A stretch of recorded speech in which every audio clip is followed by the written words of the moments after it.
Natin. Sign po natin.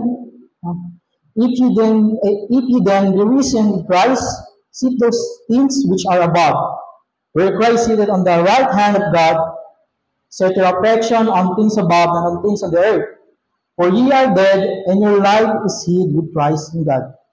When Christ, who is our life, shall appear, then shall ye also appear with him in glory.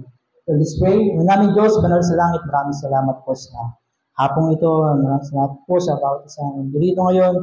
Ang panambahan, pakapanig ninyo salita. Sa aming pag-aaralan, pabuloy-bulayan, bigyan niyo po kami ng wisdom at knowledge. Ang banal na Espiritu po ang pumuspos sa mga puso ng bawat isa amin dito pang manawarin ng salita. Hindi po kami natawad sa mga pagkakasala at pagkukulang po namin sa mga.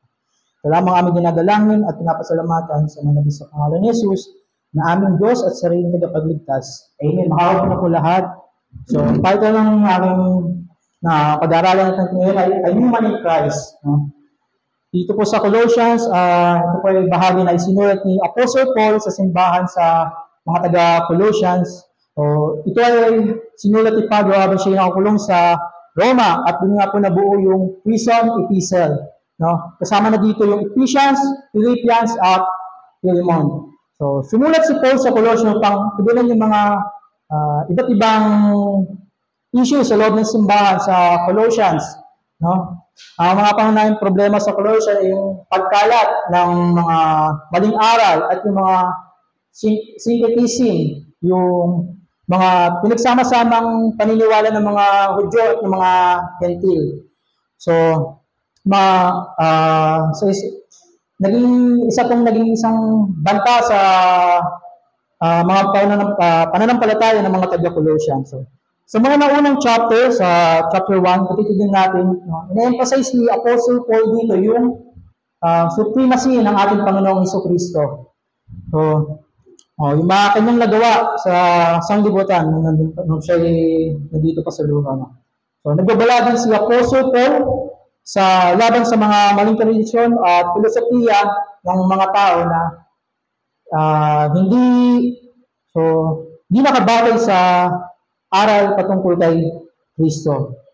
So, sa chapter 2 ng Colossians, pinaliwanag ni Apostle Paul ng mga mananampalataya ay nailibing na kasama ni Kristo, no? Sa bautismo at muling binuhay na kasama niya sa pamamagitan ng pananampalataya na sumasagisag sa isang bagong buhay kay Kristo. So ngayon, pag-aaralan natin, himay-himayin natin yung mga verses na ito. Kung ano nga ba yung ibig sabihin ni Apostle Paul sa chapter na ito. No?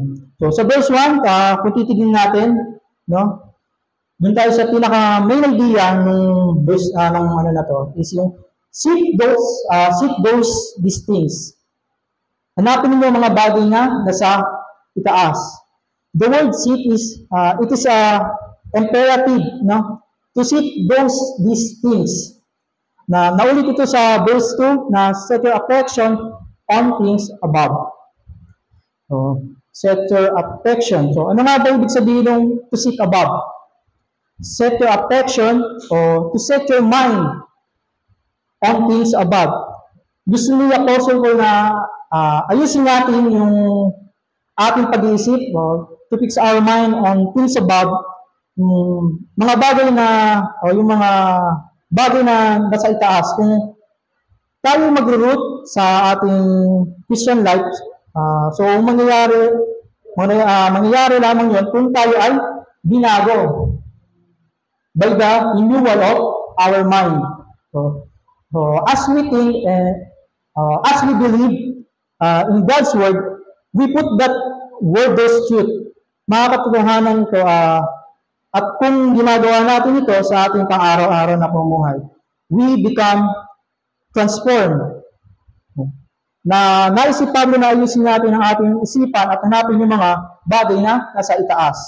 So, Jesus used the same verb. So, tingnan natin to sa Matthew 6:33. Alam naman natin yan, seek ye first the kingdom of God and His righteousness, and all these things shall be added unto you.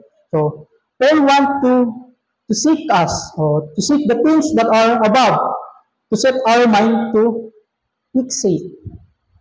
So, tingnan natin ang mga ilang dahilan na ibinigay ni Apostle Paul sa verse na ito. Kung kailangan natin pong gawin o kung paano natin ito gagawin. So, pansinin natin ito mismo sa simulan niya ito sa balik tayo sa verse na yun. Verse number 1 ng chapter 3. If ye then, no? So, sa Colossians 2:20, connected to dun sa verse na yun, Wherefore, if ye be dead with Christ. So, for the redeemers of the world, while as though living in the world, are ye subject to ordinances. Kung ikaw ay namatay kay Kristo sa simula pa lang, bakit namumuhay ka pa din sa sanglibutan?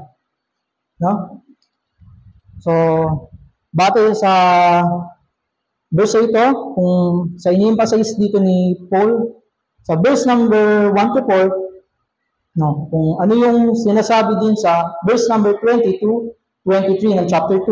So, reference ito na sinabi ni Paul sa chapter na yun. So, check natin chapter 3, verse 2 na, not on things on the earth. Yung old way of living natin na sinasabi niya dito na binanggit na dito sa dulo ng chapter 2 na huwag mo nang hawakan. Touch not, taste not, handle not, which are all perish with the using, after the commandment of doctrine of men. So, lahat ng mga yun ay nakalaan lamang para sa mga masasamang paggamit. So, wag na natin subukan yung mga bagay na yun. Mga bagay na ikakasira natin sa ating buhay Kristyano. Kaya, kung ikaw kapatid, kung namumuhay ka pa rin sa mga ganung bagay, tanungin mo yung sarili mo. No? No? Kasi, namatay na ako sa mga ganun, sa buhay kong yun. No? Pinalimutan na natin. Pero, bakit pinapamuhay pa rin natin ngayon? So, ito yung sinabi ni Paul sa sunod na verse. Balikan natin sa ating text. So, if ye be dead in Christ, so, ang sumunod na sinabi dito ay, sa chapter 3, sa verse 3, for ye are dead. So, balik tayo ng chapter 1 is, ang kasunod dito ay, if ye then be risen with Christ. Nung ating Panginoon ay, ating Panginoon si Kristo ay namatay sa krus ng Kalbaryo, namatay din tayo.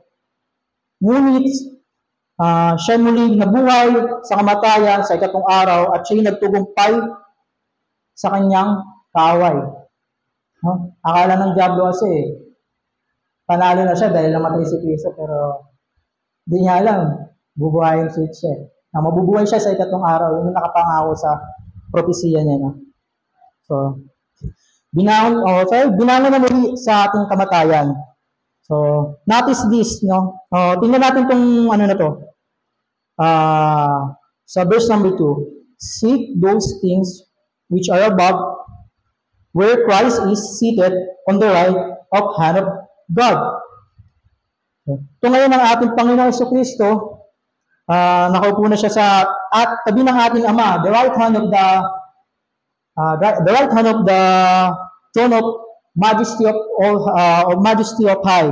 Siya ngayon ay nasa posisyon na may authority ng langit at ng lupa na ibinigay sa kanya ng Ama. So, sa ating for our kung pagtatapos, tingnan natin yung ulit yung verse na yon, balikan ulit natin.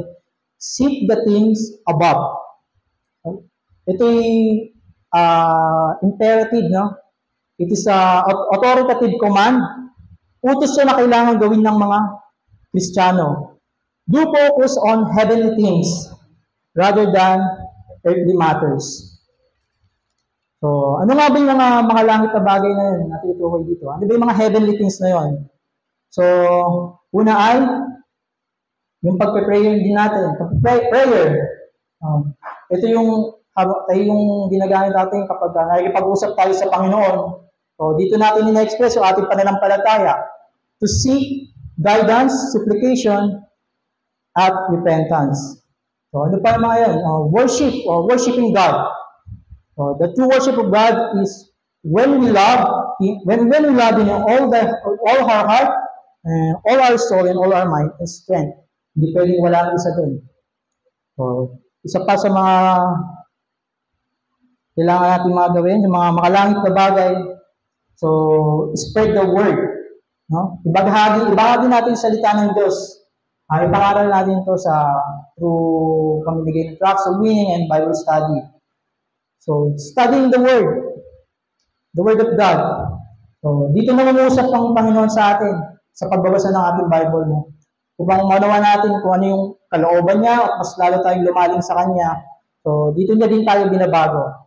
So, and lastly, serving others. Yung pagpapakita natin ng kindness o charity, tulong sa mga nangangailangan, so, nagre-reflect yung pagmamahal ng Panginoon sa ating mga action. So, yan po yung may tayo natutunan sa araw ito at kailangan po.